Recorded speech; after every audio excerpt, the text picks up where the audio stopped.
Now we're live. How the hell do I get the link? Basically, you go to my YouTube channel and then you. Oh, you motherfucker making this so much fucking work. Look at this motherfucker. Fucking asshole. That's funny. I gotta go to YouTube, go click on your fucking bullshit. It's hilarious. What shit is this? While you're there, you might as well pop out the chat as well. So then you can see the chat.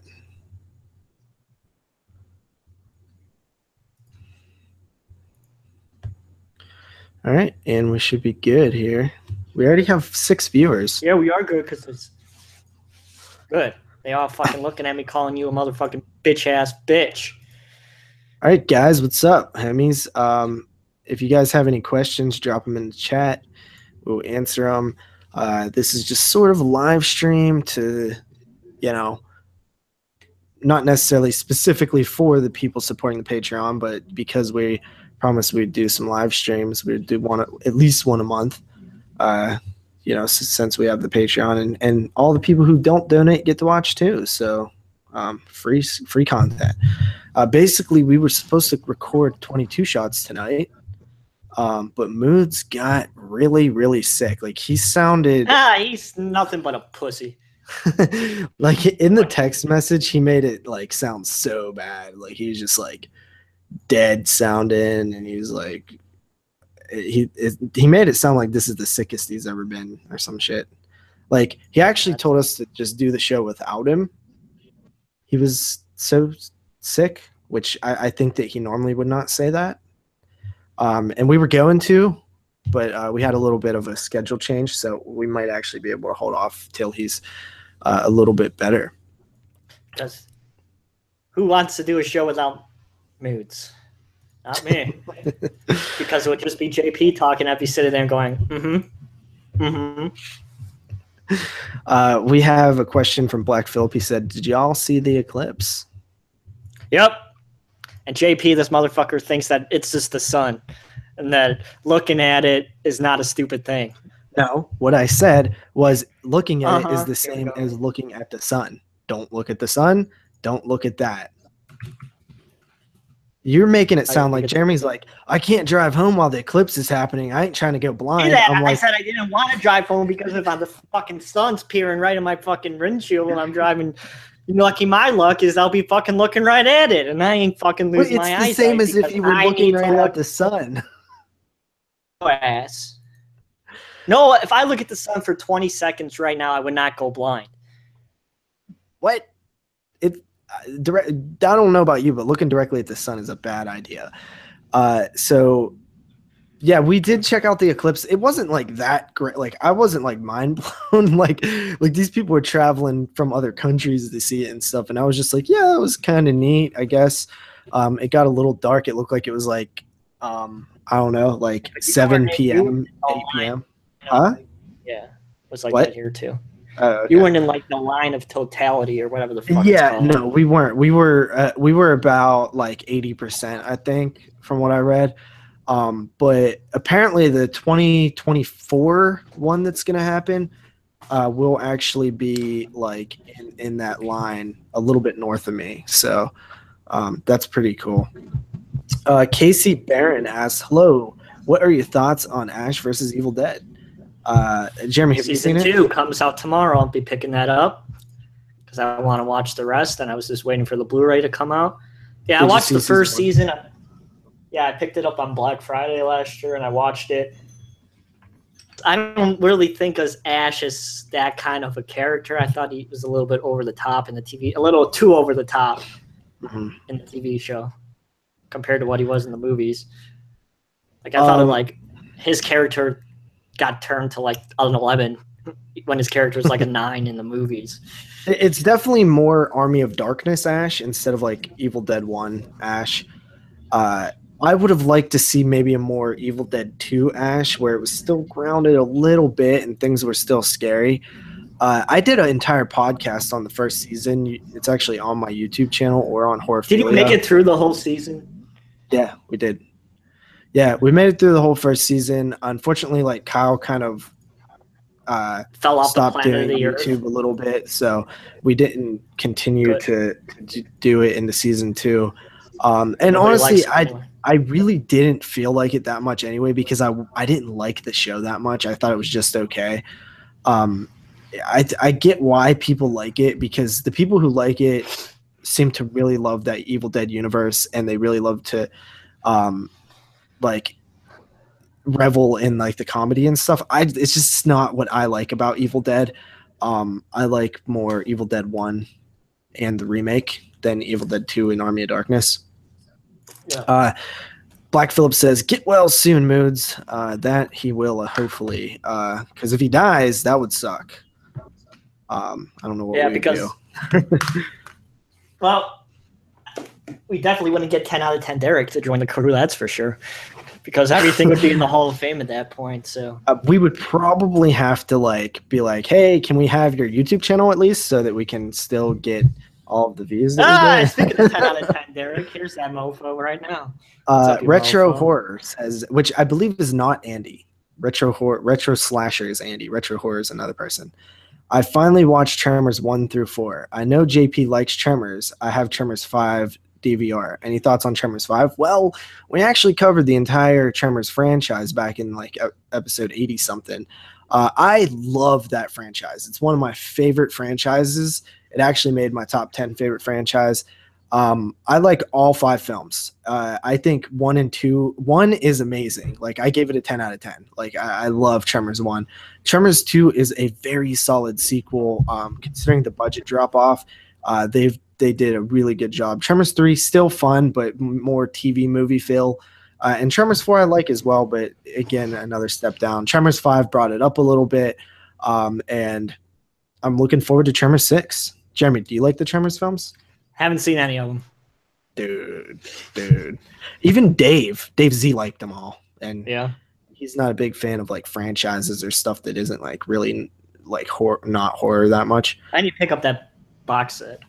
Yeah, well, that box set's going to be obsolete once Part 6 comes out. I see it at Wally World all the time. It's only 1 through 4. It's not 5. There is a box set with 5, I believe. You know what, Black Phillip? Fuck you. I ain't slacking. Black Phillip says, "I forgot what time it was supposed to be, so I missed it because I was still asleep anyway." Talking about this mofo say I'm slacking. I slack in life. What's the next podcast? I love how y'all being so consistent lately. Yeah, well, I mean, we used to be really consistent. That was our thing. I know there was a few stretches back when Jeremy was on the show where we went 8, 9, 10 weeks in a row. Which is, I think that's our record is 9 weeks in a row or something like that. Actually, no, because but they were 8 or 9 weeks in a row, but the quality of the shows were 4 to 5 weeks in a row. So even though we did nine weeks in a row. Yeah, well, I know that last year we did 4 November shows, and then I think we did 3 October shows, and then 4 Christmas. I forget. We were on a heavy streak there for a while because we did 2 in September and then 4 in November and then a couple in October, in a row. But the next podcast is actually a Patreon pick, and Derek actually picked Southern Comfort, 2 non-horror films. And I said that I think Deliverance would go good with that, just based on, I don't know what. I've never seen Southern Comfort. I just thought that maybe I'd heard something about it before. But it turns out on the Blu-ray, it actually says a perfect companion to Deliverance, which is crazy that it worked out like that. Because I'll read the quote. What does it say? I did not know that at the time. A perfect partner to Deliverance. Yeah, which is crazy because we did not know that before. Kind of. When you watch it, I don't think it's a perfect partner, but we'll get into that on the next show. That's something that we're gonna, like I said, A Boy and His Dog Part 2. That's what the episode should be called. There's some debate on whether either of those are horror films. You can debate for it in a certain way, and I plan to do that for Deliverance, and then we'll talk about those, obviously. Basically, Derek says we did 11 shows in a row. So he was Look on at this those. mofo. He's the 22 shots historian. Was it really 11, Derek? Did we not take a break between any of those?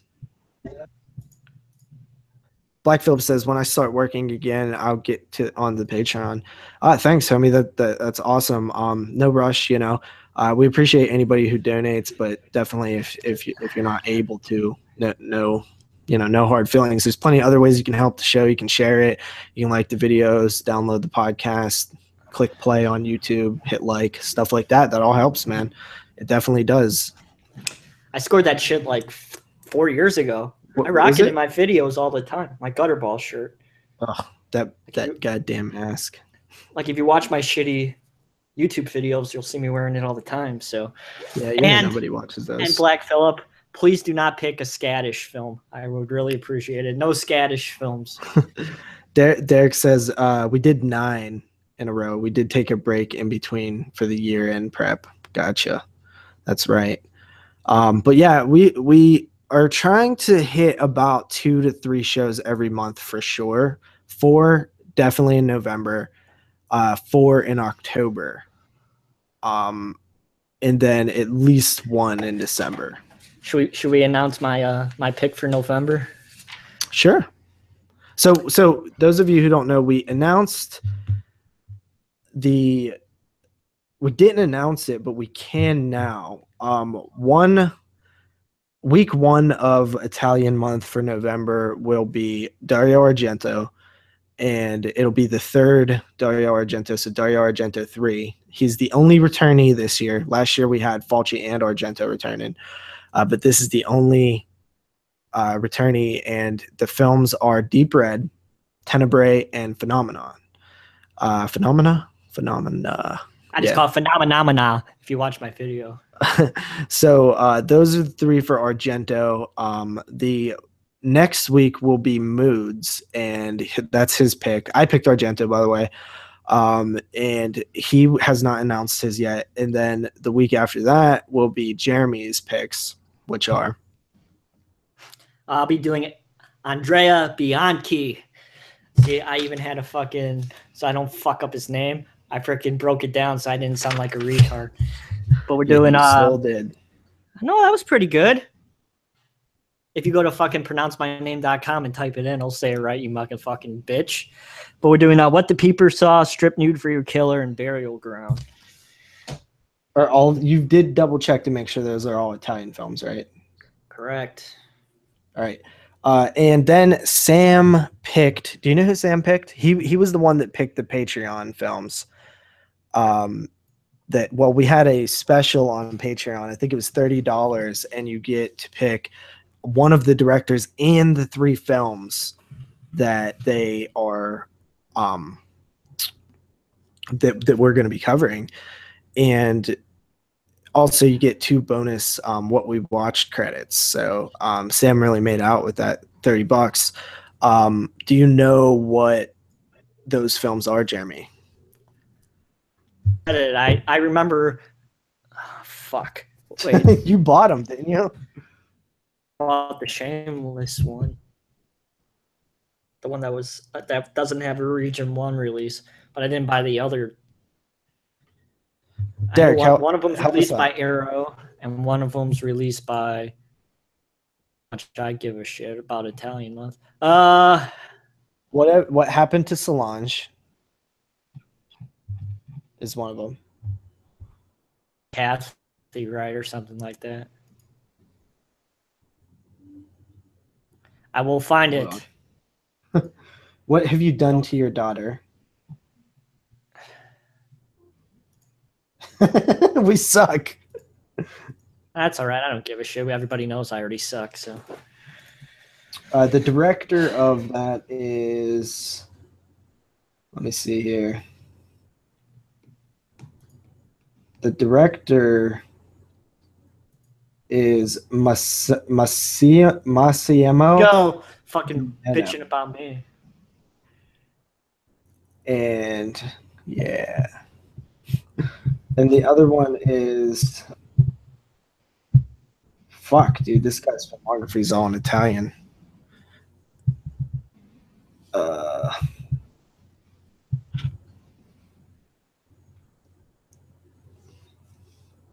So I told Moods my picks, and he said good picks. So I'd assume they're Was all it the Italian films. black vial for Lisa? Vial for Lisa? Yeah, that's it. That's it. All right. So what did you say, But, Jeremy? I texted Moods my pick, and he said good pick. So I would assume they're all Italian films. He would have told me otherwise. Nice. I think the only one that's kind of iffy is What the Peeper Saw. I know it's in English, but I know it was an Italian movie. Moods has actually reviewed that on the show. Oh, yeah?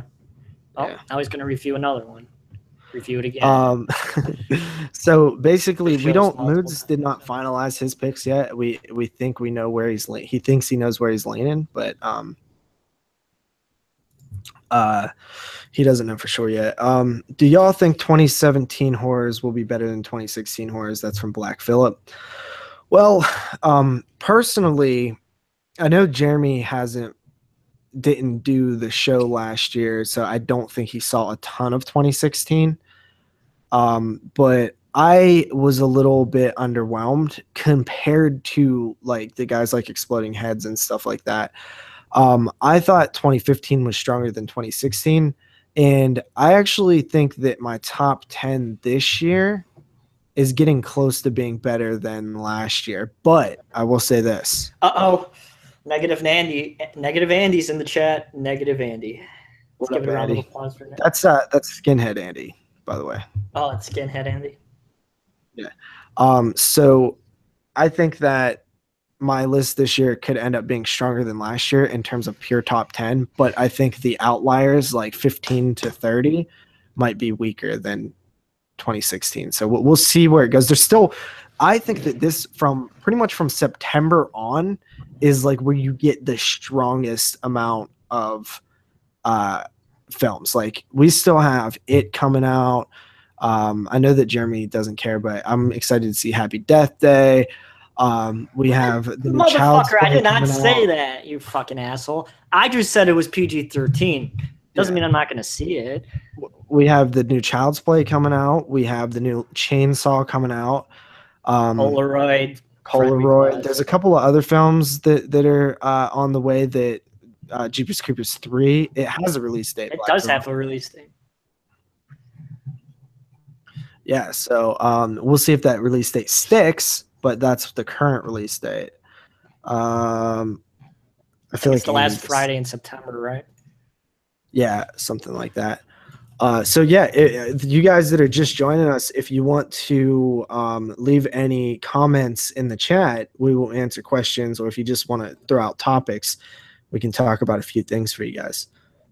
Jeepers Creepers 3 release date. 1 second. 3 almost finished with post-production, announces special screening.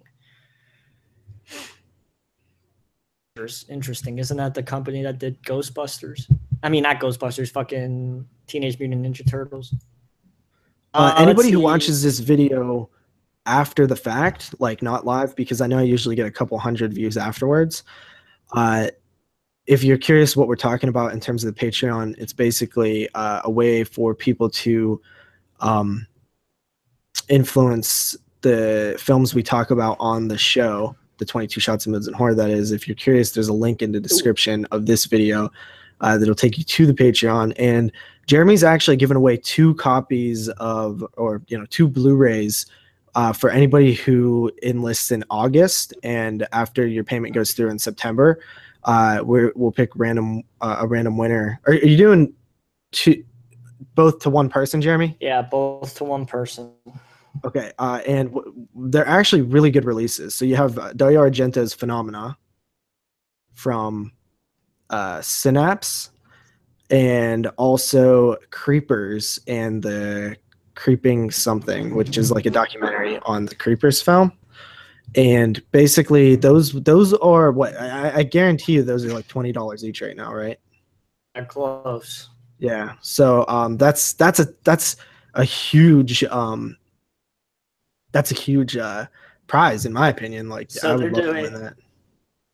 So they're doing a special screening of Jeepers Creepers 1 and 3 on September 13th in LA. So I would assume that the release will be soon after that. So people will see Jeepers Creepers 3 on September 13th. So that's interesting. I can't wait to see.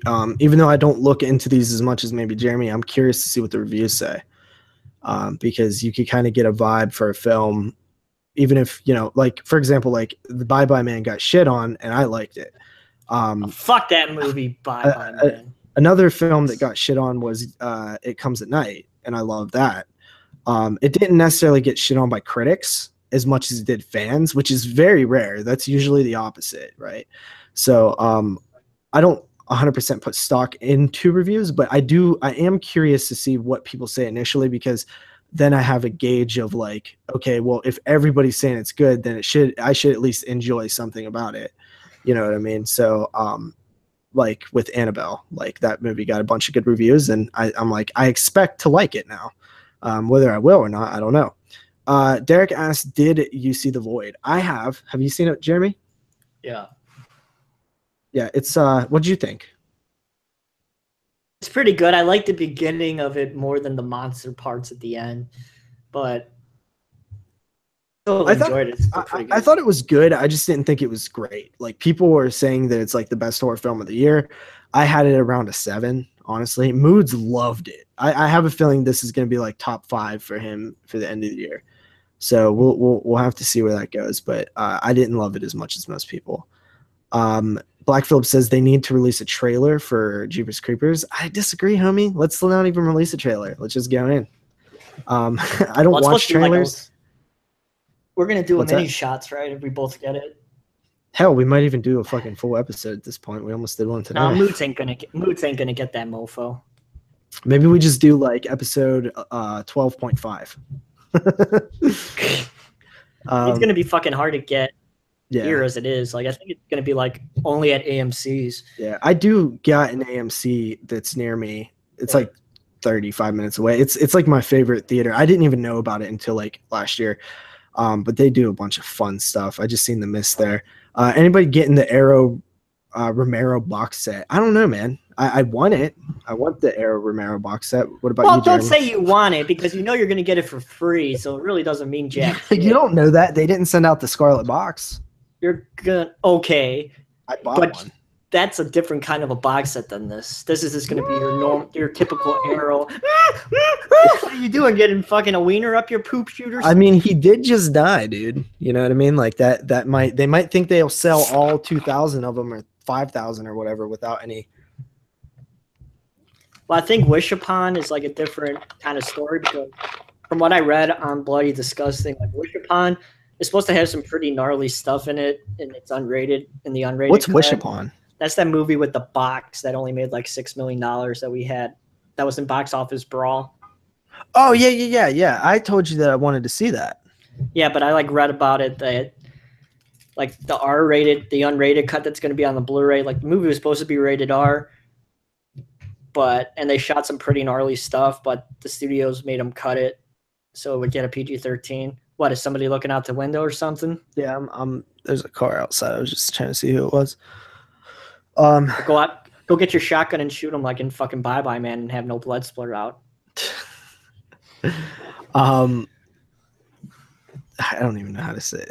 Does Moods look like Corey Taylor to anybody else? Who's Corey Taylor? I don't know who that is. Do you? Nope. Me neither. Bye Bye Man is a top 10 good flick, says Andy. I don't know if he's being a troll or he's being serious. Fuck you, Andy. It did just unfortunately get bumped out of my top 10. It was in there for a while. Get the fuck out of here. What are you talking about? Top 10? That movie is not top 10 quality. It was such a good fun movie. You're fucking insanely retarded. Oh, I liked it, man. Oh, fuck this Austin. He's banned. Kicking him out. Black Phillip says, I passed on Bye Bye because of a bad review and because it's PG-13. You should not do that. You should listen to my reviews. Austin Schroyer just got reported. D. Bouget 32 says, Meg Foster is in Jeepers Creepers 3. Austin Did says, you just say D. Bouget 32? It's 86. Can't you fucking read a number? Doesn't matter. And Annabelle was right. It didn't live up to the hype. Annabelle was right. It didn't. I don't know what that means. No, Wish read what it upon for the says same again. reason. Read what it says again. Read the fucking Annabelle sentence was again. all right. It didn't live up to the hype. There you go. All right. Dr. Pepper for life. DoubleshotJ92 says Dr. Pepper for life. You just said the fucking number wrong again, you fucking dumbass. Black Phillip says Slipknot. I don't know what that means. You literally just say DoubleshotJ 32, and now you just said DoubleshotJ 92. You just said the fucking numbers wrong. Look at this mofo. He's fucking just. Austin says, "Oh wait, this isn't a Cold Editor video." Look at JP trying to keep things nice and organized, not like a 22 shots episode, but it ain't gonna work. Corey Taylor's the lead singer of Slipknot and Stone Sour. Oh, that's why I wouldn't know him. And Derek Bouget 42 says he always fucks up my name. It's an ongoing joke. I know. Huh. Wonder if there's any truth to that. By the way, everybody check out Derek Bouget 45's YouTube channel. Just type in Derek Bouget 45 on the YouTube and sub his channel. Some ugly ass bitch. Not talking about Jeremy here. Says Bye Bye Man is both fake and gay, like Jeremy. That's funny. I'm sorry that you don't like popcorn hand jobs. It's not my fault. Dracula says I have great taste. Body bags is great. I disagree. Bloody bags is great. I mean, what the fuck is bloody bags? I don't know. Hey JP, is Carly your girlfriend? She wishes, bro. She wishes. She wishes. She wants that Mexican fucking wiener. It's the Mexican wiener. But, look at JP. He just got all serious with that serious mofo. No, I'm not serious. You wanted to do a live stream. You know my personality. No, we are not dating. Carly's actually a lesbian. Believe it or not. Not a lot of people know that. You always screw up his name. So messed up. Body bags. Black Phillip goes. That face. Well, she doesn't want the D. Not Derek. Boom. Did you share this in the group page, by the way? Did you tell me to share it in the group page, JP? Do you do everything I tell you to do? Pretty much, but did you fucking tell me to share it in the group page? Why don't you go on the group page and look? Is Andrew Scheuer your boyfriend? No. Andrew, no. I don't even know. I can't even be funny. All women swing both ways. I agree with that. I agree. Me too. I've been saying that since like high school. I've pretty much seen I've seen so many girls make out who are straight. You know what I mean? It's like I'm not sure if any girls are straight. That was always my philosophy in life. That fucking drinking that shit out of a 2-liter. Can't you put it in a glass? I'm trying not to dirty dishes and not my house. You're trying not to dirty dishes. You can't dirty one glass? No, I can. I dirtied one already, but I didn't feel like going to get it while I'm live streaming. Those pussies are totally licking each other right now. Who? Those two pussies behind you.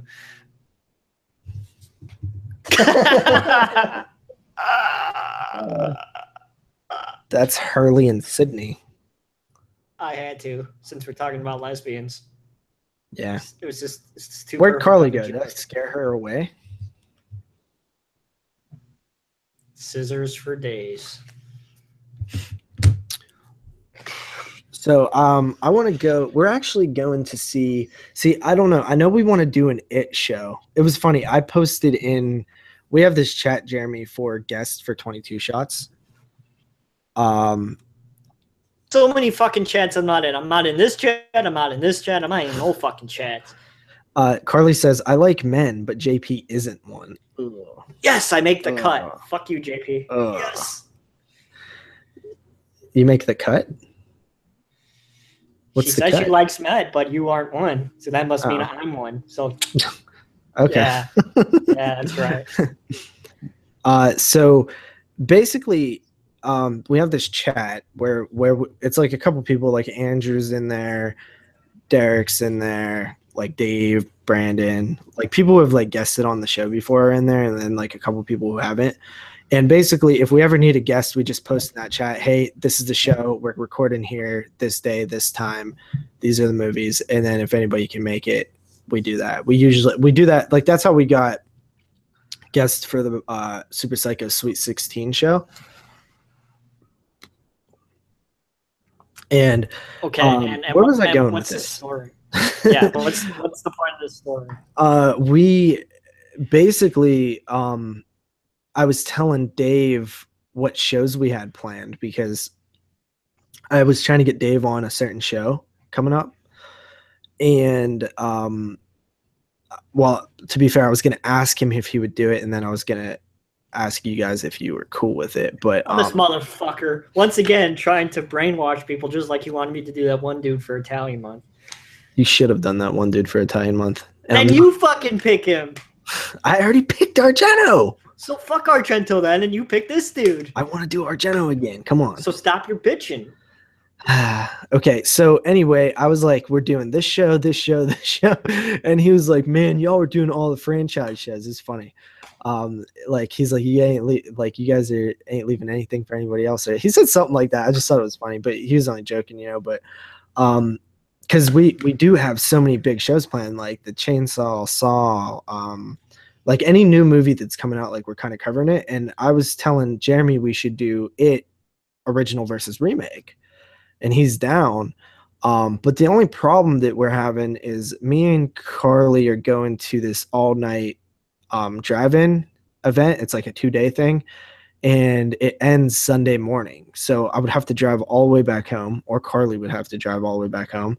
And then I go to sleep for like a couple hours and then wake up and then record 22 shots, unless we recorded 22 shots at night. And what's funny about this is that I also have to find a time to see it. I would probably have to go Thursday night then, because Friday and Saturday I'd be at that drive-in. But I want to do it. Come in here in October, what, you mofos? No, we're not. What a bunch of bitches. I know, dude. I once again, like every year, I ran into some financial stuff. Really financial stuff. Yeah, I'm trying to get a house. I told you about it. Yep.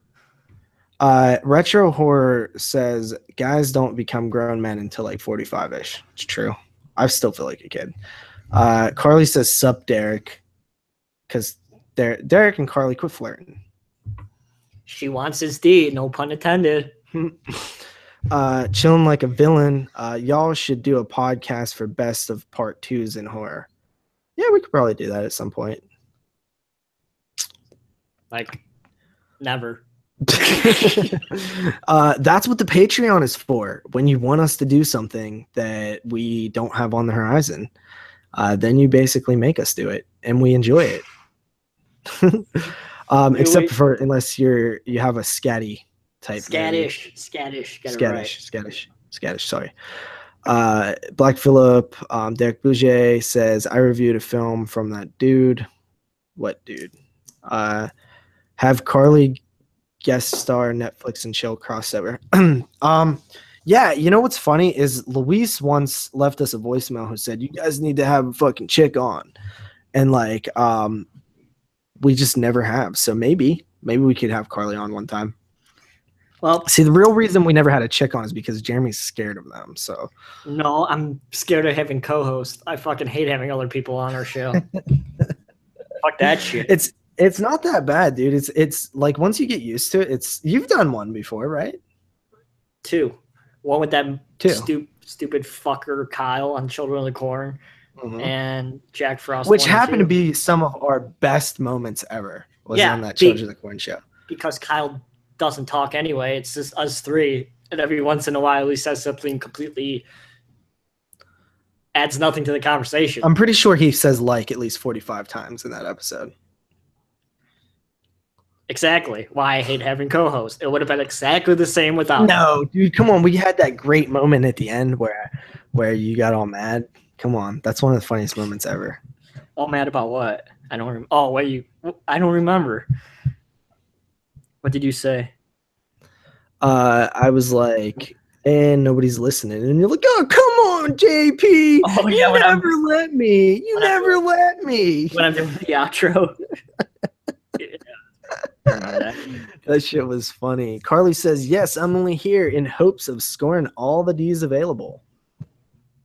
By D's, she means dicks. Not yours, though. She already said you Correct. didn't want it, so. It's true. It's Who's true. that girl that you sent me in that video today looking at the sun? Hedis? Hedis? Hedis? Hedis? Hedis? What kind of fucking name is that? It's almost as stupid as JP. Black Phillip says, do y'all know anything about Terrifier the Clown movie? I've never heard of that. You mean Clownstergeist? I just saw this movie today. It was like a clown with Poltergeist added at to the end. Sounds fucking stupid. Does sound stupid. Derek says, don't worry, Jeremy. It will be fun when you both guest on my show. See? I am guesting on this show. Cinema Attack. We're doing Old School and Road Show. What? Not Road Show, fucking Road Trip. We're doing Road Trip and Old School. Really? Yep. I like how you have shows planned and I can't even get a show invite. Yep, because you suck. Apparently. And Old School's awesome. I like that. I mean, I've listened to Cinema Attack and it's pretty good. The second episode is definitely much better than the first episode. The audio sounds a little bit better. I know they were having some technical difficulties. We talked about that shit on the last episode of the 22 shots. The All Hallows Eve clown. Oh, yeah. We talked. Huh. If you listened to the show, you would already fucking. Was that before or after the show, Jeremy? I think I think that was before the show, actually. Oh yeah. I know we talked about it. I don't think we actually talked about it on the show. Both you guys need to do a 24-hour horror marathon video. Are you talking about me and Jeremy or me and Carly? Or me and Carly and Jeremy and himself? JP just needs to come here. He's a lazy piece of shit, so that is never going to happen. So DBouget102 says, I planned a show for JP Larry Clark Director Spotlight. I am down. Love me some Larry Clark. Yeah, I've always thought about doing the 24-hour thing, but it's so, like, I know Jeremy wouldn't be able to do that shit. He'd be so cranky in that video. Even though I do it every fucking October, so. Yeah, but would you like want to talk about it while you're doing it? You'd be like, not really. I post on the 22 Shots podcast every year after each movie. But I'm saying like in a like setting where it's like in your house or something. You know what I mean? And like, this year, you're kind of forced to stay. Well, I don't know. Apparently I fall asleep on everything. So this year's lineup's looking pretty solid. They have some good stuff going on. When are JP and Carly going to go watch movies with that guy again? I assume you mean our friend Matt, and we actually have not stopped doing that. I have about 5 episodes recorded that I've not edited because they take a long time to edit. I think Tales from the Hood, 35 millimeter. I know you're jealous. Yeah. Retro Horror says, I think it would be priceless to have Jeremy on video after 12 hours of horror. That's 24 hours every fucking year. Especially if they're like kind of bad horror movies, like Children of the Corn 2 or something. Well, so far we have In the Mouth of Madness, The Session, which is 60 millimeter print, 35 millimeter print of Tales from the Hood, and Rare Exports. I'm pumped to look at the shit. I'm about to just. When is it? October 7th. 35 millimeter Tales from the Hood. Come on. You know it's going to be the shit. That is a really, really enticing thing. Like, I love Tales from the Hood. It's one of my favorite films ever. Yeah. So, One thing that we do have planned, me and Carly actually, and this is something that I kind of took from Tom Horsball. He made a video on it like 5 years ago. Apparently he does this like horror marathon with his friends. Basically how we hammered it out, it'll be me, Carly, and Matt. You guys met him in those movie night videos. And we're going to start off the night with like an older film, like a classic from the 60s, 70s, or 80s, maybe 90s. Just for an example, like something like A Nightmare on Elm Street. And then we move into Matt's pick, which he's trying to pick a film that neither of us have seen and he hasn't seen, but it's going to be also good. And then Carly's pick, same premise. Then my pick, same premise. And then we end with a new movie, like something that just came out this year that none of us have seen. And that's what we're going to do on Halloween night. Should be fun. Man, you should pick all bad movies. I'm thinking about like I'm leaning towards the like realm of like necromantic or something that's just gonna shock. You know what I mean? Fuck necromantic. I'm not saying that I'm picking necromantic, but I'm looking for something along the lines of that. That shit's overrated.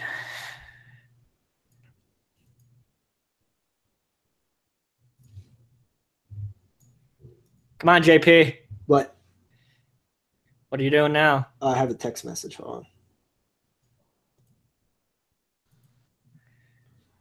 on. Yeah, so that's what we're gonna do.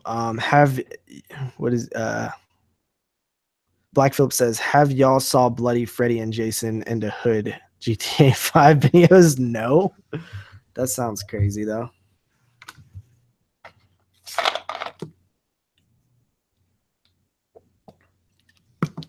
You look like such a fucking redneck drinking that 2-liter like that. Dude, you literally bust out Gold Peak bottles and just sit there and drink them. Don't tell me. I've seen you do it. Uh-huh. And that looks really redneckish, so Dr. Pepper isn't even like a redneck drink. Iced tea is redneck? Get the fuck out of here. Sweet tea? Yeah. It's not sweet tea, it's unsweet tea, you fucking dick. Why do you drink unsweet tea anyway? Because sweet tea's nasty. You're nasty. I know that, but fucking sweet tea's even nastier, so. Austin says, oh, okay, so a classic like Deadly Blessing. No, not like Deadly Blessing, because Deadly Blessing is not a classic. Check it out. I guarantee you'll LOL. I will try to do that. Huh?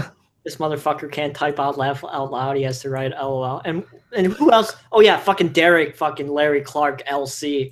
That mofo's fucking so lazy, can't type out Larry Clark. I had no idea who the fuck LC was. It's like, that sentence is fucking stupid. It takes 2 seconds to type in Larry Clark, so then I have an understanding of who the hell he's talking about. Oh, man.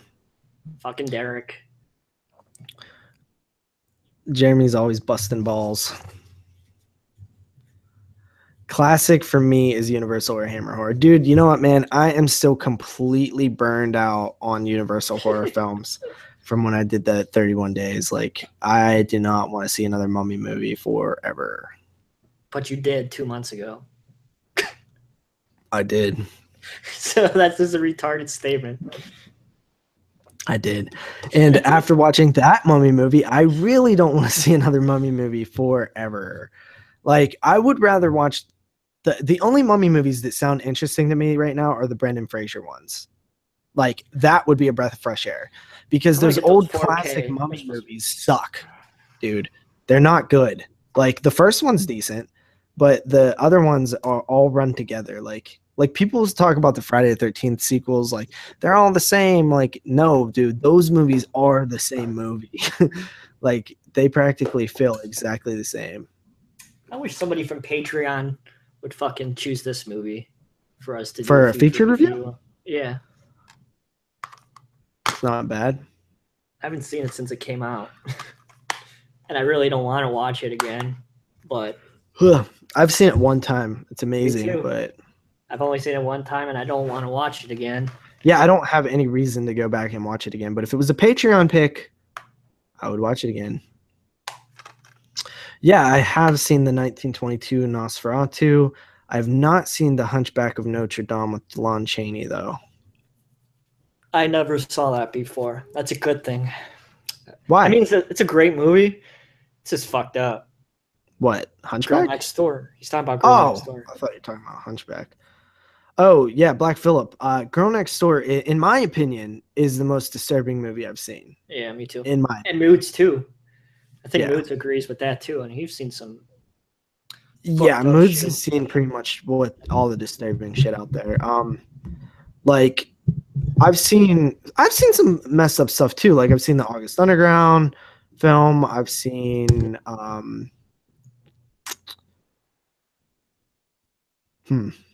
Wow. A lot of disturbing films there, JP. I know one. Here's one that you should see, Jeremy. It's called In a Glass Cage. We watched it for 1986, and that movie is really disturbing. Has to do with Nazi pedophilia. Gay pedophilia. Ooh. Like heavy. You would probably be interested in that movie. It's got a lot of like symbolic stuff in it. It made my top 10.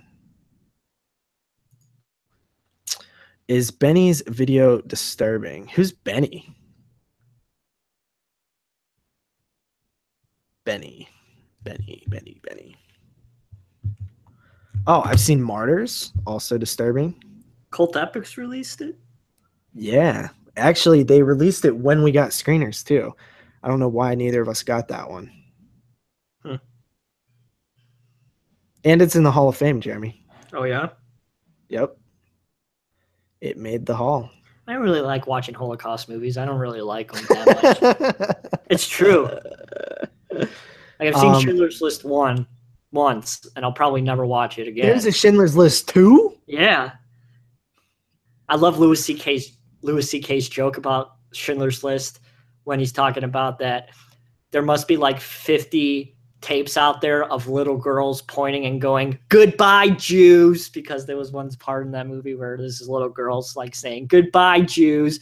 So there must be like a bunch of casting tapes of little girls pointing and going, "Goodbye, Jews." Oh, listen, here's something that I read the other day in on Brian Salmon's post.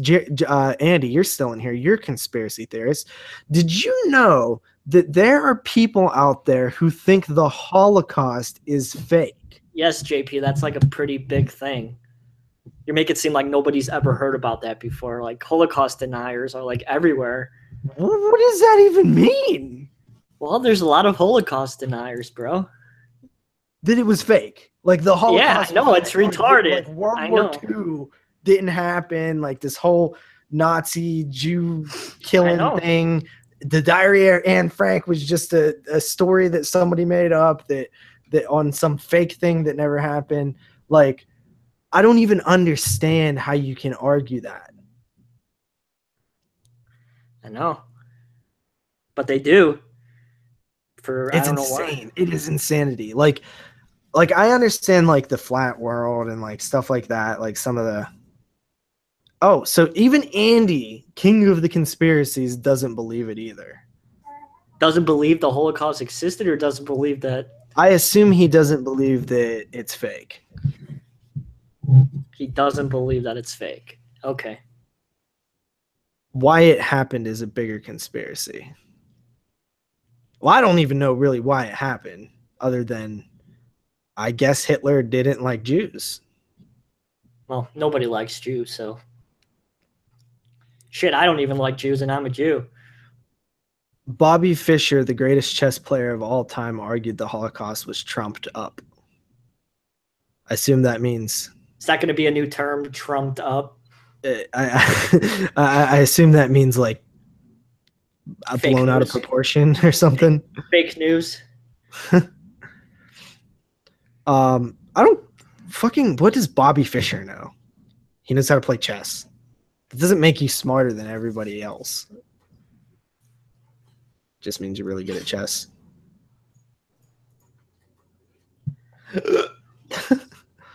So who's ordering Conor McGregor, Floyd Mayweather? I want want to go to the movie theater and see it. Do it. Yeah. He had an IQ of 190. 190 high. So I could watch him do this, like a dumbass. Dude, I don't. Oh my god! I know that would tick you off. That's why I did it. Dude, I seriously do not get how boxers can make fun of him. Okay, first of all, he was warming up. Had nothing. It's that he was just getting his body loose. That's all he was doing. It's not a technique that he trains to like be evasive or something. He was just getting loose. And second, like all these people were making fun of Conor McGregor, yet none of them would fight him in a real fight. Because they would get their ass whooped. This is a boxing match, not a real fight. I know, but I'm saying, how can you make fun of somebody who can beat your ass? Do you think he's going to win? No, but do I think he's going to go all 12? Yes, I do. I think that he is going to do better than any of these boxing enthusiasts think. Is he going to do better than CM Punk? Yeah, oh yeah, way better. Way better than CM Punk. CM Punk, he just fell off the planet Earth. Well, one thing, Retro Horror, that I will say is I don't know how much you know about Conor McGregor, but Conor McGregor is not somebody who's going to let a fight be boring. So he would rather go in there and get knocked out than let a fight be boring. So it's not going to be a boring fight. I can't imagine it being boring. I just can't see Conor McGregor doing that. If it gets boring, Conor will start dropping his hands and taunting, which will be entertaining. I can't imagine that it'll be a boring fight. Andy says he'll watch it illegally. Good luck finding the stream. Man. Those boxing streams, they fucking are tight on that shit. Remember Pacquiao? I've watched the last Canelo fight. I checked out on stream a little bit. Yeah. But like the big pay-per-views, they're always like fucking tight on that shit. Like the Pacquiao Floyd fight. Like, well, the Canelo is probably like one of the better sellers right now. You know, that Triple G versus Canelo fight's going to do big numbers. Yeah. But yeah, they are a little bit tighter on streaming than like say like WWE and the UFC and stuff. Yeah. I wonder how much they're going to make. Like how much the fighters are going to make, or how many pay-per-views are going to make. What are they going to walk away with? Because we know Floyd walked away with $100 million. The Pacquiao fight. Yeah. Floyd said what he's gonna make. I want to say he said like something crazy like 300 million.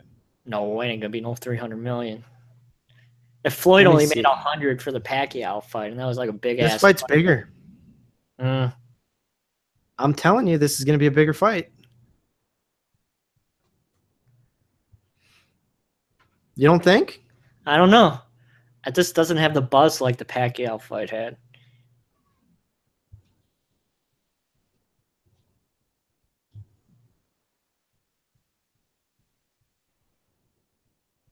All right, let's see what Forbes says that Floyd is at least going to make 100 million in just a pure purse. Yeah. Which does not, I believe, count pay-per-view points, which he gets a percentage of every pay-per-view sold too. And McGregor will likely make at least 75 million. For one fucking fight. Which is crazy considering Floyd didn't cash his $100 million check from the last fight. Well, they estimate that Floyd can make upward to $400 million total. Whew. That is crazy. That is crazy. Why don't UFC fighters make that much? You're wanting to. What's that? Why don't UFC pay-per-view fucking purses make that much money? Well, because why don't boxing purses make that much money? Well, people always are fucking watching boxing. The purses are always so fucking big. No, that's not true. The biggest stars in the sports purses are that big. But what about the guys who are fighting on the undercard?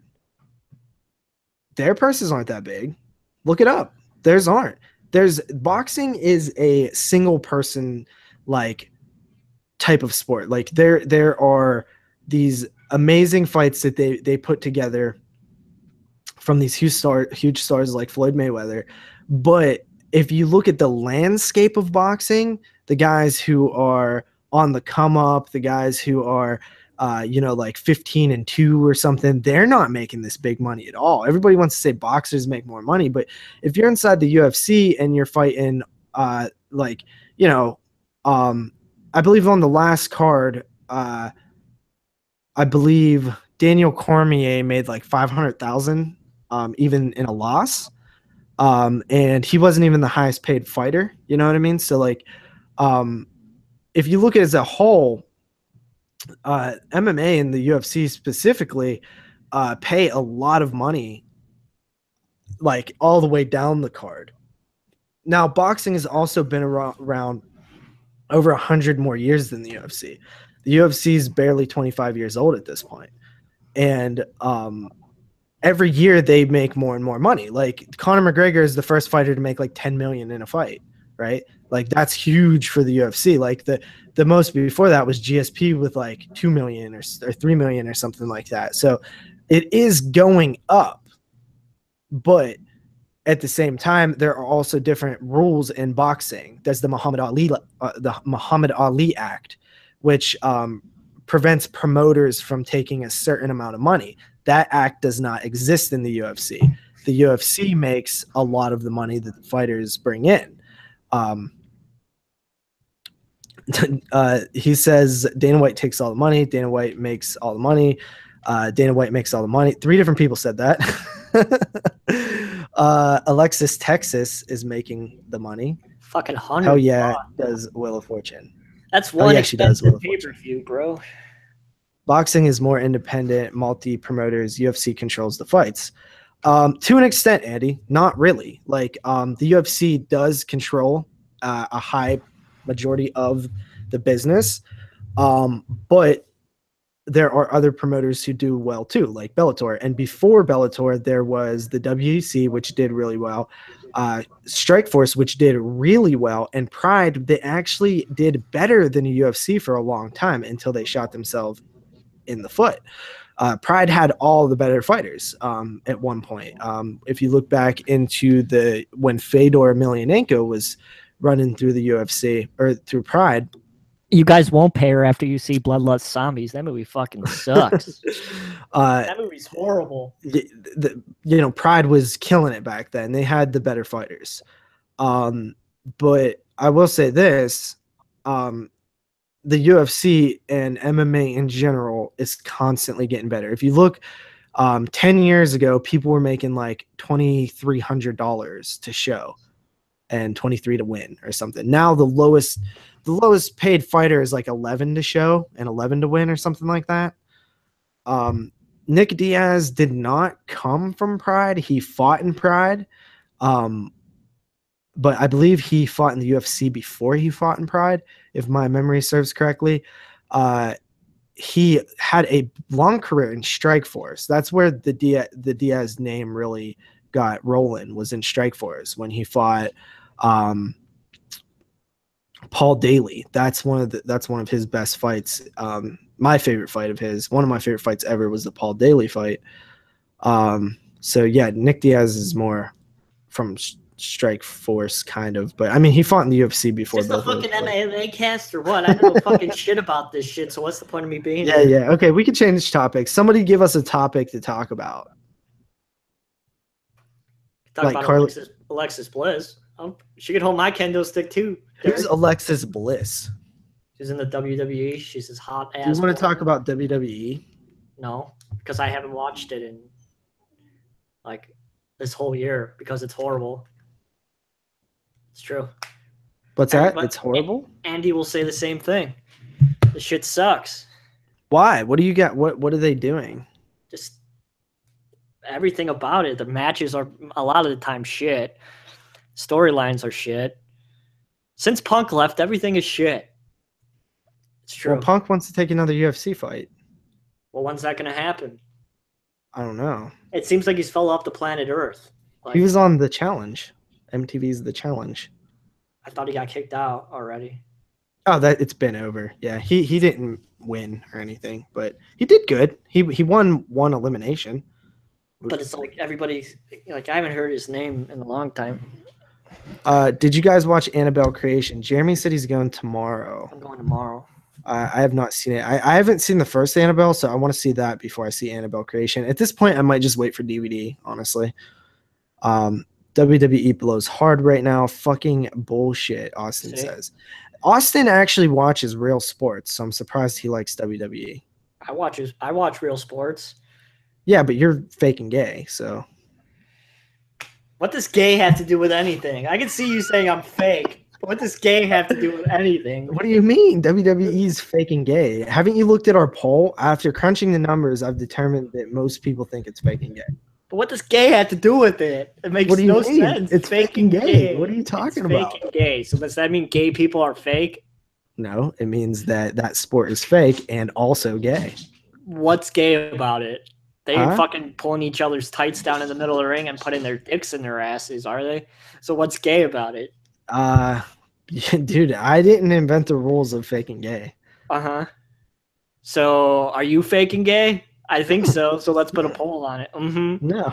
I'm pretty sure you're faking the gay. reason I put that in the poll is because if you click on WWE videos on YouTube, that like a couple years ago, the like it would always be remember back when they did the top comment or something, like they got all the pluses, it would always say faking gay as the number one, like fake, the letter N, gay. And I always found that funny that that was always the top comment. It's like faking gay.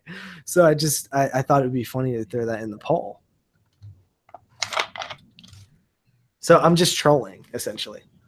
Patreon. What are you guys going to do for October and November? The fuck does that mean? So for November, we can still do what we watched reviews because we do still do what we watch when there's 3 films. Most of the time. Not all the time, but most of the time. So we technically can still do those. Now, featured reviews and things like that, I don't know if we'll be able to squeeze in. So everything that doesn't get done in November we'll either give people like double credits or something like that. We'll figure it out, but we'll definitely have a plan in motion by the time it happens. We could even do that. We could do 22 shots. Tom needs to make a reappearance. The podcast this is what's planned now. I'm really nervous that it will be hard to do, but this is what we have planned for not only Halloween, but all October. So we have the Texas Chainsaw Massacre franchise, including the new Chainsaw film, Saw, including the new Saw film. So that's the whole franchise there, and Child's Play, including the new film. And then the final week in Halloween will be a three film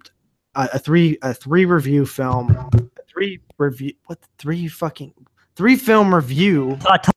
Jesus Christ, am I an idiot? We will be doing. We already know that. All 3 films will be films set on Halloween, and they will be picked by listeners. So, yes.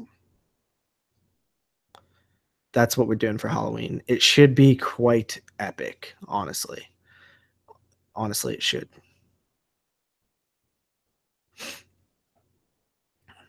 Carly says, talk about horrors. Carly, what are you watching tonight? Obviously not your dick. Have you guys done the Halloween franchise yet? Yes, episode 28 and 29 were the Halloween franchise. That's this motherfucker and us. Really? Did he really just ask that? That is our only 2-parter ever. We covered Halloween. There you go. We covered Halloween 1 through 6 on the first episode, and 6 through 10, or 6 through, what is it? How many are there? 12? The 6, 7, 8, 9. There's 9. So we covered 6 through 9 on the second episode. Or no, we covered 6 through 9 on the second episode, 1 through 5 on the first. Yeah, because we covered 2 versions of part 6. We covered both cuts. What are you gonna do? We should have just done that all in one episode. That would have been retarded. What? We did the whole franchise in one episode. Oh, dude, there was no way. There was no way I would have been able to do that way. I barely. But we did Children of the Corn, though. Yeah, but those were easy, dude. It's different with those Halloween films, man.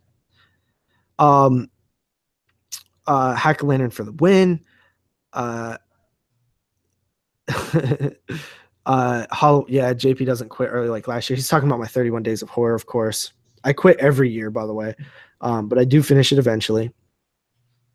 90s Underground says, what are you going to do for the Christmas podcast? Well, considering there's no more franchises for Christmas, like we did the Silent Night, Deadly Night films, and we did Jack Frost 1 and 2, I don't think that there's actually any other Christmas horror franchises.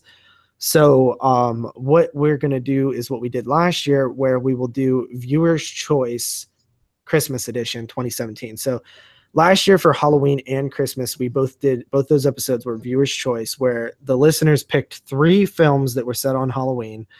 And that was Viewer's Choice 3, I think. And then 4 was the Christmas one. And then this year it'll be like 5 and 6, Viewer's Choice 5 and 6, Halloween 2017 edition, Christmas 2017 edition. So those will be what we're doing. So we'll put out polls and stuff like that with suggestions for Christmas themed horror films. And so we won't get to that for a little while. And we're going to wrap this up pretty soon here, guys. Take a couple more questions and stuff like that. Basically, Andy says, I feel bad you guys have to watch Seed again, LOL. At least John Waters finally will be mentioned. Seed of Chucky. I am not looking forward to Seed of Chucky at all. I really do not want to rebuy that box set. I'm more excited to watch Texas Chainsaw The Next Generation over Seed of Chucky. Because I basically do have every Region 1 fucking release. But I really don't want to buy that fucking box set. Technically, Henenlotter could be a 2-parter too, since you guys did back-to-back. That is correct. It could technically be a 2-parter. Technically, yeah, it could be a 2-parter because we did do them back-to-back. I forgot about that. See, Derek is the 22 shots enthusiast. What do you call it? Historian, dumbass. Historian, record keeper, stuff like that. I wish Synapse would release Suspiria already. It's definitely coming sooner rather than later, considering they're showing the new scan and shit like that. So I would expect that soon. They're releasing a new box set for Chucky. It's up for pre-order on Diabolic DVD. Okay, let me ask you guys something. Why do I always see people being obsessed with Diabolic DVD? It's always more expensive than Amazon. I don't get it. Did you get it, Jeremy? People are loyal. I don't know. I mean, is that all it is? Like, it's just loyal? They support small fucking businesses, I guess. They want to support indie businesses. I mean, I don't have the luxury. Unless it's like people from out of country who can't get shit. Yeah. I don't know. Quiet member of the podcast. Does the new Hellraiser have a release? Not yet, man. Not yet, which is odd because that thing's been done for a long time. I feel like it's been a year or so. At least. Yeah. I don't know yet, homie. I randomize. Okay. Randomize about what? I asked her what she was watching tonight. Oh. Okay, yeah, I understand getting the import stuff from Diabolic because it's probably cheaper in the long run and it's convenient. Okay, so that maybe that's why everybody talks about it all the time because I know that they have some Code Red exclusives right now too, which is definitely interesting. That's definitely a way to kind of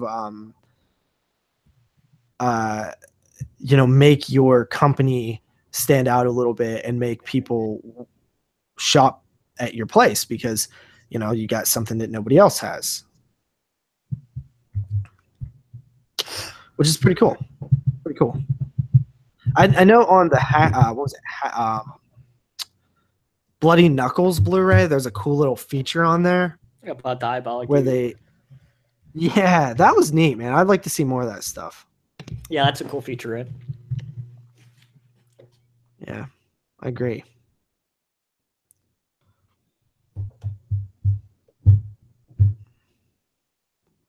Yeah, hopefully we could have moods available next time. I agree. I am probably going in the next couple of days. I am going to put another perk up on the Patreon for commentaries.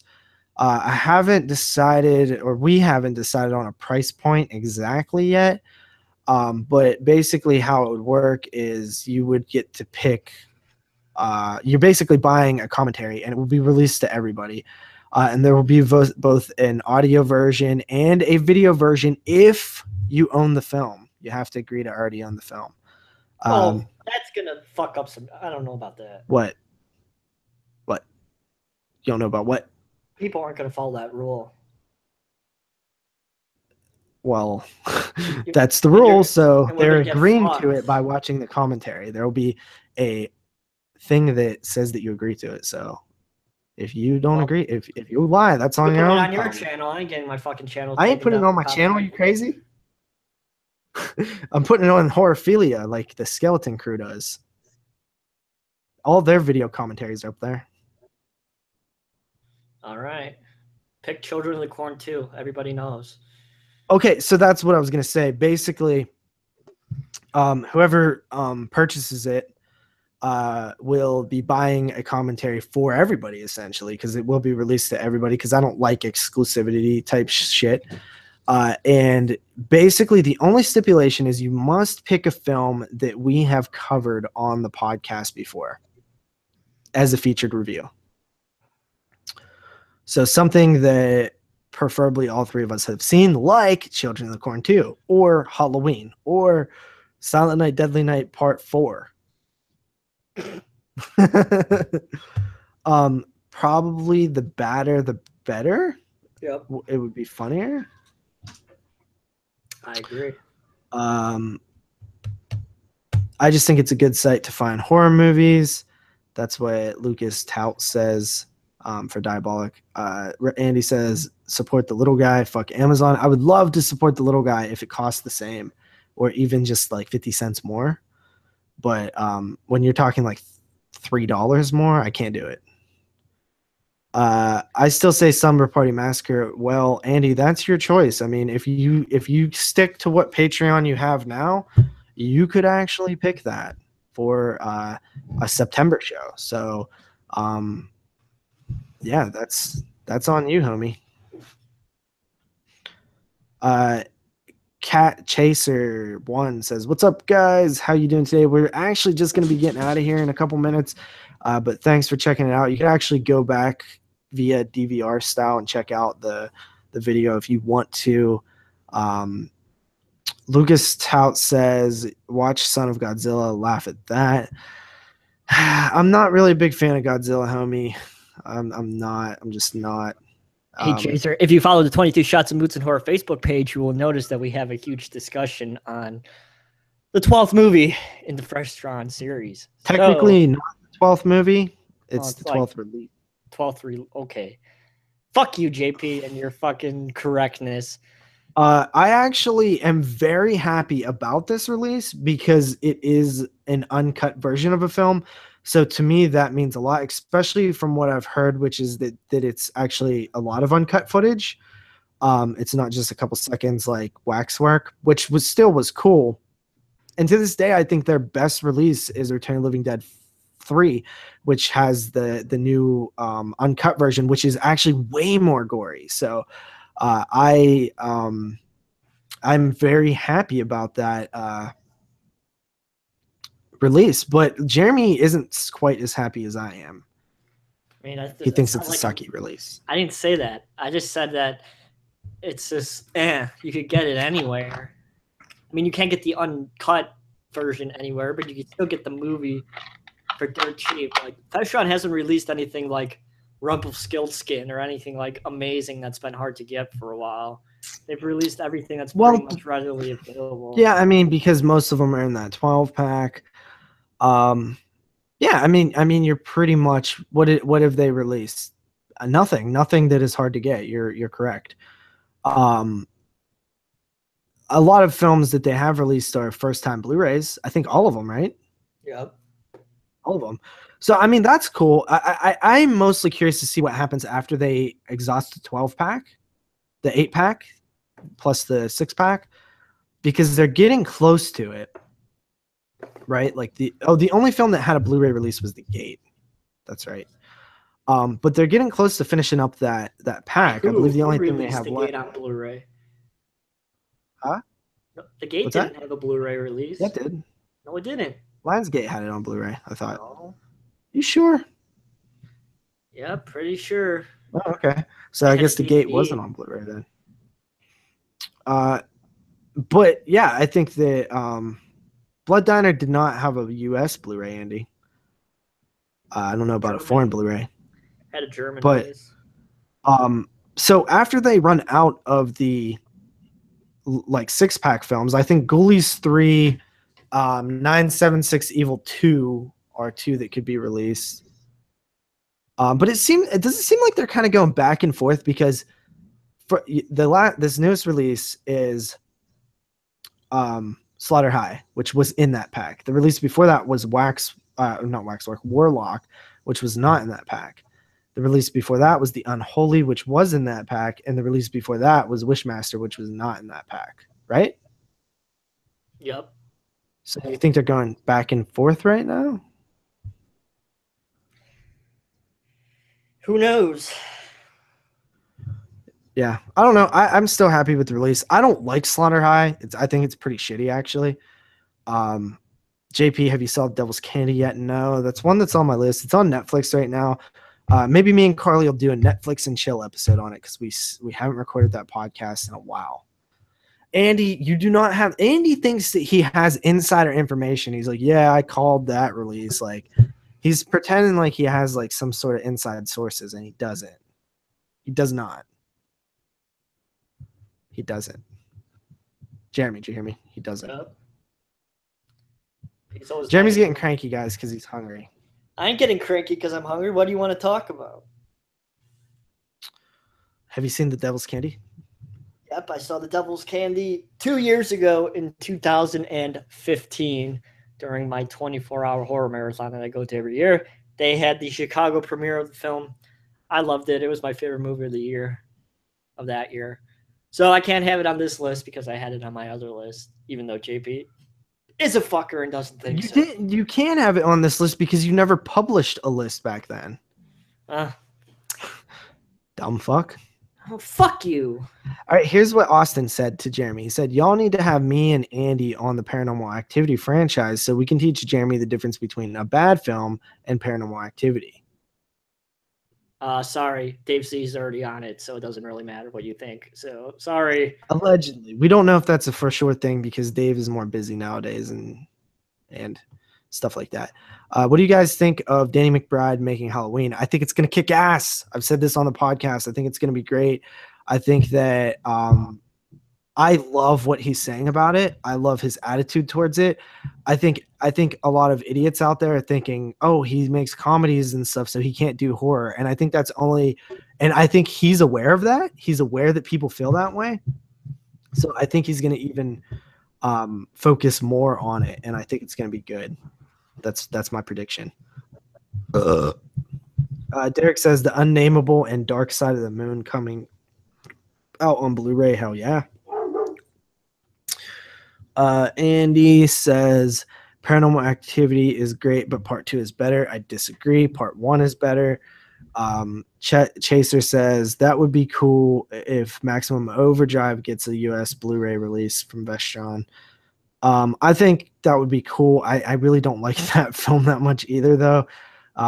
It didn't even come close to making my top 10 of 1986. Not even close at all.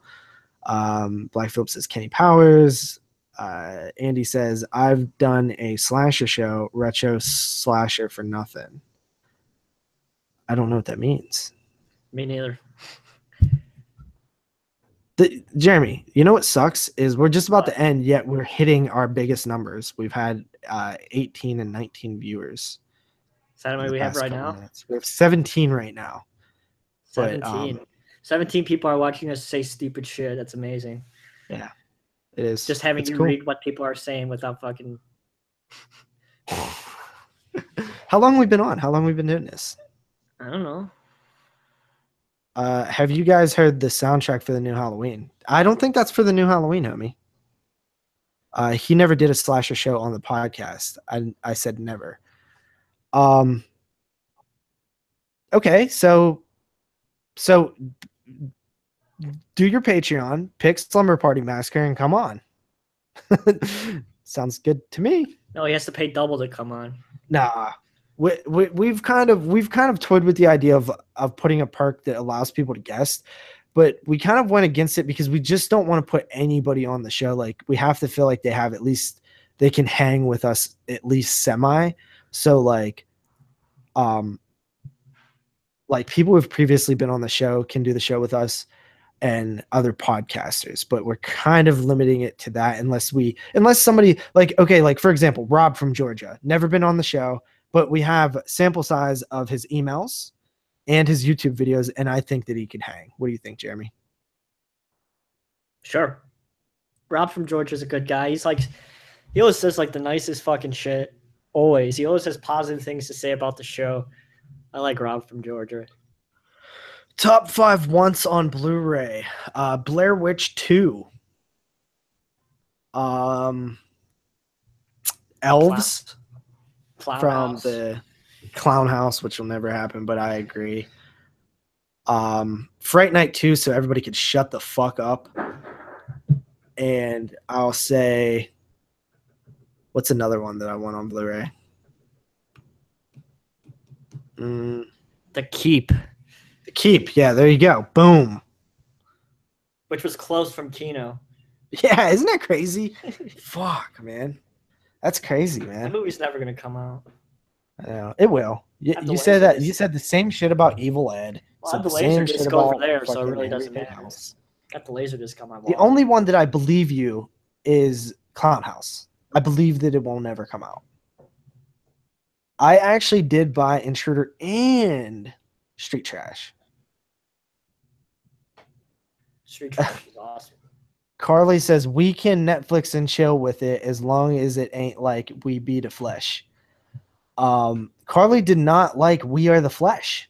And I loved We Are the Flesh. It actually is currently, spoiler alert, hovering either in my top 10 or right outside of it. So, Devil's Candy is not like Amityville. That's a retarded sentence. If it was like Amityville 2, I would watch it because I love Amityville 2. That movie is nothing about like a house being haunted, fucking people up. Like a little bit, I guess, but not that much like Amityville. Mentally ill from Amityville. You thinking he won't? Goddamn it, he will. Accidentally kill your family still. This Dr. Pepper tastes weird, man. I don't know. I thought that as soon as I opened it. I just bought it today. Tastes funny.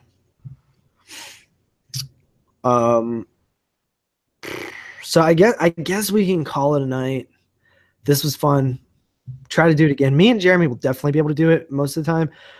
We were actually the original plan, and we didn't tell Jeremy about this, but the original plan. They don't tell me anything. That's the problem with these fucking guys. They just do their own shit. Him and Moods. They plan the show, and then they tell me like 5 days before it's actually going to happen. So like when you guys like listen to the show and you listen to like what shows are coming up and stuff like that, I have no input in that whatsoever. They just tell me what the next episode's going to be. Like the one after this is going to be Grave Encounters 1 and 2.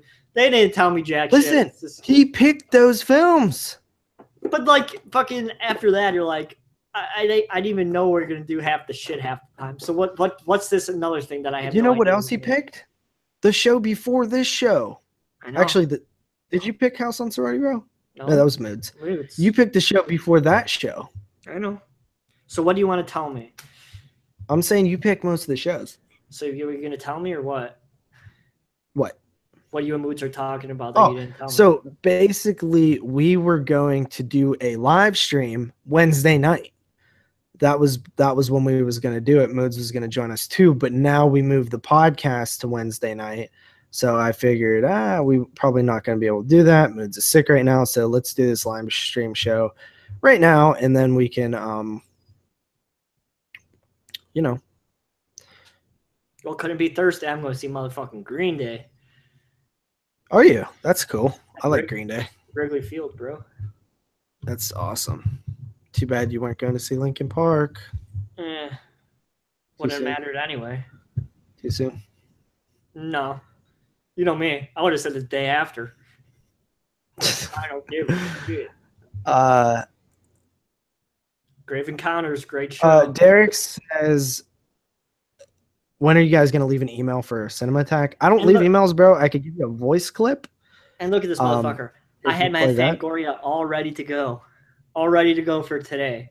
And that motherfucking Canadian bitch had to fucking get sick. Derek said too soon. Listen, I was legitimately sad when Chester died. Should we read this quickly? Sean Cunningham, Wolf Freddy, First Jason still happened. Yeah. This is from Fangoria, June 2002. Okay, so it was 1 year before it actually came out. All right, here it is. Because Freddy vs. Jason came out in 2003, right? Yeah. Cunningham. All right. So let's end with this, and then I have to go. Okay. Well, we're going to end with this. Hey, cats, quit playing with my cords. And this is a pretty lengthy article. It's like 3 pages long, so I'm probably going to mispronounce some shit. So let's go. Cunningham's close-up. So this is about...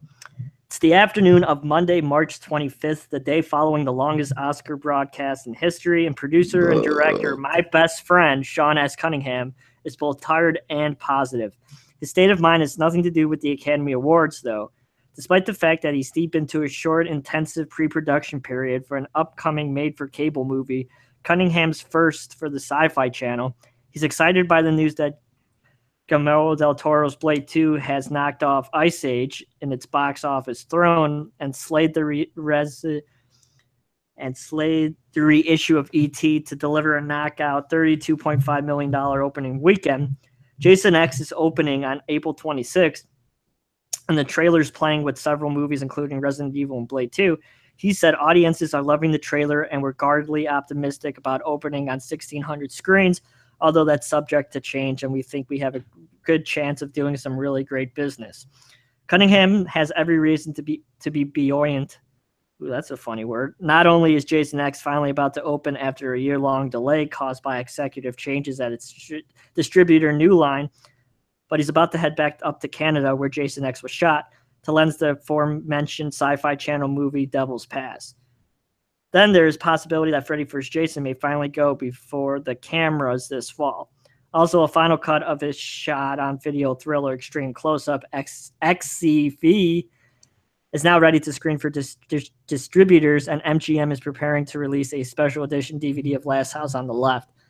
As such, 2002 promises to be a beautiful year for veteran filmmakers. The new people at New Line are behind Jason X, so there's no perception of the movie being a stepchild or flawed picture, he says. Yeah, right. The release was always about timing, and with the changing of management and marketing, the company had to reshuffle the deck before they could give it a good date. While fans were no doubt thrilled that the latest Friday film arrived in theaters, undoubtedly their most asked question is, what's going on with the long-awaited Freddy vs. Jason project? There's a new script by Damian Shannon and Mark Schrift that Stokely Chaffin, the development executive who is supervising the project, and New Line is very high on and has passed around for approval, and they would like to shoot that film later in the year, Cunningham explains. Whether or not New Line is going to commit to this version of the script or commission a new one is going to be announced. What I think we have now is the best version of the non-narrative concept. 1 second. And if New Line wants to go ahead and make this, then they could do in they could do it in the fall, but I feel like we can make a film with a stronger narrative and get it made before the end of the year. Realizing he's getting ahead of himself, Cunningham backs up conversation and clarifies his comment. The truth is, we're trying to do a script that's worthy of the title and has been very exclusive, he notes. Not just that, but there's a meaningful difference of opinion about what the script should contain. The question is, how much narrative is necessary to make a good horror film? I'm not going to quantify that, but that is the question. Is it just a bunch of set pieces where the villains are dismembering cast members? Does that stuff stand alone, or are you going to excuse the expression, be like a regular movie and have plot and character development? Cunningham believes horror movies have lost their way since the early 80s. The genre is ready to evolve in terms of plot towards more crafted stories, he says. That element has been lost over the years. If you go back to the horror films made before the 80s, they've had much stronger plots. During the 80s, horror film movies become excuses to play around with special effects and set pieces, and it is almost as if the horror genre has had only a 20-year history, and that's what audiences and executives have come to accept, a weak plot on which you hang a bunch of effects. The irony of his comment is not lost on Cunningham, who is aware that critics could accuse the Friday the 13th sequels as contributing to that regressive trend, and he acknowledged that this has been a major contributing factor to Freddy vs. Jason's seemingly endless development. I think going in, a lot of executives have felt, well, we don't have a story, horror films don't have narrative structure, but then they read the script and they don't like it, and then they don't recognize that what they are missing is exactly that sense of narrative, he says. What happened is that we have about half a dozen high-priced scripts at this point, full of wonderful stuff, but all of them are defiant at one level or another. Jason X, in fact, started out as a threat resulting from the long development, Cunningham reveals. I told New Line, I'm going to make Jason X if you guys don't give me a green light on Freddy vs. Jason. And they said, you have a green light on Freddy vs. Jason. So I said, let's shoot. And then they said, we're not ready. He laughs. The fact is, Freddy vs. Jason has technically been greenlit for 5 years, but it all comes down to the script, and the difficulty has been getting a consensus within the company. Part of that consensus is not just about content, it's about what constitutes a story. But with the new president of production, Toby Emmerich, I think things will be different than they were under former executive Mike DeLuca. What we need to keep the genre fresh is to go back to the great storytelling, he adds. But having said that, I know my opinion in the minority. Over the 2 decades have passed since Cunningham directed Friday the 13th, and admits that he's surprised by the franchise longevity. He also feels that the decision to take the hockey mask murderer into outer space was a good one. Despite the length of time it has taken to try and get Friday vs. Jason made, New Line knows that there's an audience for that film, he says. They know that there's an audience for a new Friday the 13th, too, but they're going to be surprised at how big a fan base Jason still has. Jason X was designed as a fun movie, and I believe we delivered. Going in, no one expected a concern that taking Jason into the future and into space was too out there as a concept for a Friday the 13th film, but what has surprised a lot of people is just how much fun the movie is. Yeah, right. Cunningham notes that he never considered directing the picture himself. When my son, producer Noel, writer Tom Farmer, and I sat down to develop the picture, we knew it required a director who knew how to handle special effects, and that's not me, he admits. Besides, I don't see how I could ever produce and direct the film. It would have been too much for me to take on. We've always had Jim Isaac in mind, and he's done a great job. Isaac has previously worked with Cunningham as visual effects artist on his 1989 underwater monster movie, Deep Star 6, and made his directorial debut on the same year as Cunningham produced the horror show. The biggest challenge for Jason X was trying to do ambitious special effects that could compete with movies that cost $40 to $70 million, Cunningham says. We hated the thought of being in a position where our reach extended our grasp. We've all seen movies that are trying to be action movies for $5 million, and that doesn't work. Whatever you choose to do, you have to be able to do it well. Part of that decision was having the right director, and Jim definitely had the qualifications. But Cunningham hasn't abandoned his directing career. Intrigued by the possibilities afforded by new video technology, he helmed the low-budget digital thriller Extreme Close-Up XCV upon his return from Canada after producing Jason X. Written by Tim Shateman and John Fahoris, XCV could be described as MTV's The Real World Meets Scream, based on the premise that during the recording of a reality TV show, someone starts bumping off the cast. Sounds like fucking resurrection.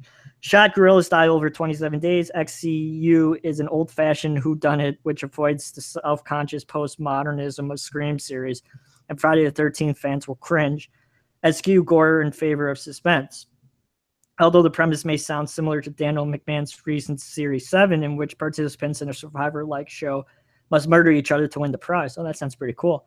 Cunningham is quick to stress XCV's difference. I haven't seen Series 7, but I believe that movie's more of a satire on the media, whereas Extreme Close-Up's definitely a straightforward thriller, he says.